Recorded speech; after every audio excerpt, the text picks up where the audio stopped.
আসসালামু আলাইকুম রহমতুল্লাহি বারাকাতু। সবাই কেমন আছেন ভাই?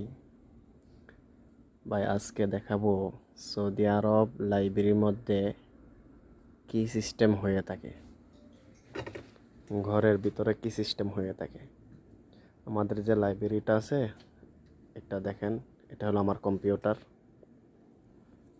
এটার মধ্যে সব মালামালের বারকোড রাখা আছে, কত টাকা, কত কিছু, ঠিক আছে। তারপরে এদিকে আমি মালামাল রাখলাম অনেক, এদিকে রাখলাম। আর এটা হলো টাকা রাখার মেশিন।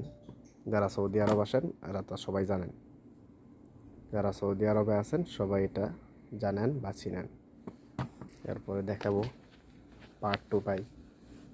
এদিকে এক পার্ট আমাদের দোকানের, তারপরে হলো এদিকে এক পার্ট, সব আলাদা আলাদা পার্ট।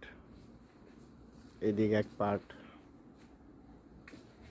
এরপরে হলো এদিকে আরেক পার্ট, আর এদিকে হলো প্রিন্টারে এদিকে কাজ করে হলো আমাদের দুইজন এমএন দেশের সহকারী আছে।